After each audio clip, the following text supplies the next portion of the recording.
So the title of my talk is Military Influencers in Peace Camp Hungary, LARPing the war but standing out of it. And I also added a little disclaimer that even though I'm going to talk about like harsh topics, I didn't use graphic images, so they are really safe to view. So in 2022, after a long decade of demonstrations, we entered in an era of military warfare that hasn't been manifested in Europe since the Second World War. Long entrenched in Russia and Ukraine, territorial rearrangements in Karabakh, a multifaceted polycrisis, to reference the title of the conference, in the Middle East, with the Hamas-Israel-Hezbollah-Iran war. If this wouldn't be enough, occasionally warfare gets spiced up with assassination attempts, terrorist attacks, the threat of nuclear annihilation, and the Third World War looming large over the horizon. The carefully curated image of a clean war speculated by Baudrillard in 1991, long gone, as the 2022 invasion of Ukraine was dubbed as the first TikTok war, and for the first time in history, we are invited to follow the live streaming of a genocide from the comfort of our couch. To rephrase Boris Groys, could we say that the polished design surface has cracked, revealing the ugly, harsh reality underneath? But what kind of reality is that? What does war look like in the 21st century? For those of us far away from the front lines, a strange double game is at play. Whether we want it or not, our feeds are flooded with graphic images, torn bodies, burned corpses, wounded terrorists that numb us to violence, while flashy gear, javelin-themed merchandise, and main-field war commentary pull us back in. I guess this second domain is what is truly characteristic of our age.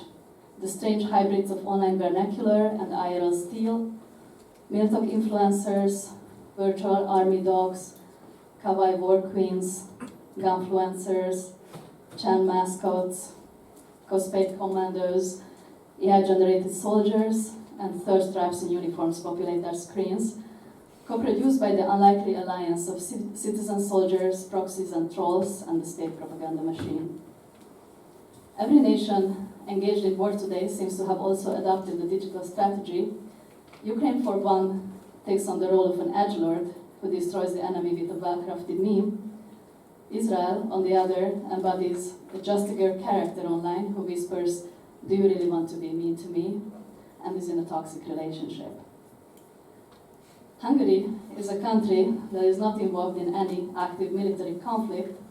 Still, it's curiously engaged in a form of warfare that could be described as LARPing, a form of costume play or a live-action roleplay. LARPing, when applied to contemporary politics, is best described as a simulation, an empty act that, at best, is only capable of generating images. The archetypal LARP event of our recent times, according to Paul Sutherland from the Do Not Research platform, was the storming of the Capitol on the January 6th, when rioters demonstrated a complete inability to take meaningful action, reducing the insurrection to a series of bizarre photos.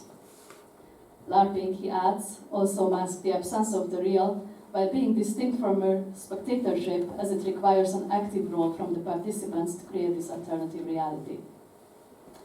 In Hungary, this type of political cosplay has been driven by the Defense Ministry, an official governmental body that through commissions and sponsorships has become one of the biggest creators of military-themed entertainment, which is something completely unprecedented before 2022.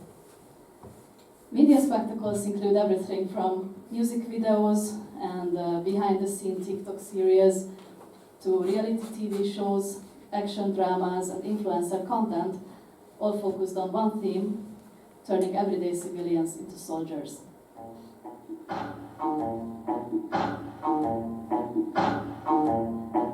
You get it. At first, celebrities were to put on uniforms as a part of carefully staged and highly visible performance. Politicians, influencers, sportsmen, and intellectuals, such as the ex-first gentleman, a futurist and teacher, a communications manager and Nepo baby, a crop grower turned political influencer, and the eye of a fitness and diet guru. If you're Hungarian, you know. Now almost anyone can join this special Transformation Tuesday sponsored by the ministry, as in November the first military-style team competition-based sports reality show is gonna air on TV in collaboration with the Hungarian Defense Forces. It's important to note, however, that participants are being cast for TV, not the military. Thus, the only thing that can happen is that somebody drops out of the game. And just in brackets, military expert has already highlighted the gap between reality and entertainment, noting that grippens in the show require at least 8 years of specialized training and aren't really for amateurs. However, all these transformations are staged through a carefully chosen aspect of military life, the training. Training, as Badio explained, was once a key part of a boy's journey to manhood, with the state playing a role in this initiation through the figure of the soldier. Mandatory military training gave young men a sense of identity, by also shaping and controlling aggression, along with the sanctioned right to kill. Training is also essentially a simulation.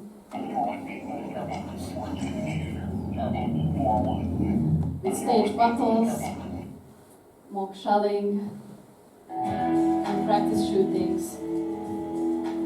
But the army's entire arsenal is being on display.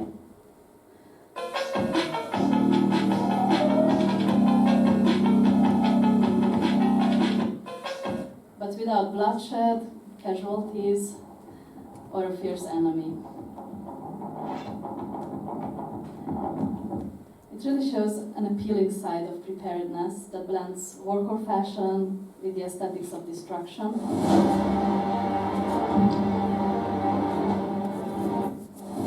As if you are in a movie or in a video game. In these clips, military life is flattened out to its accessories and physical duress, while the harsh realities of a real war are hidden behind hashtags like outfit check. But boys just want to have fun. Cool bad boys, what you gonna do?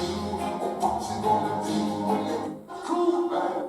As is demonstrated by memes that take away the edge of little firearms that were designed to kill.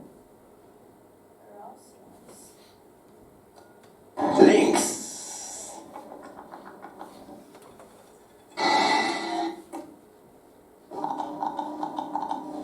Links. The public relations machine shows the Hungarian army ripe of macho and alpha male energies, which is the opposite of how armies involved in real combat present themselves. Just note the girlbosification tendencies of the official communication of the IDF. Real fighting forces tend to downplay aggression with elements like cuteness, girlhood, or fun, but in this simulation, there is an over-the-top display of testosterone.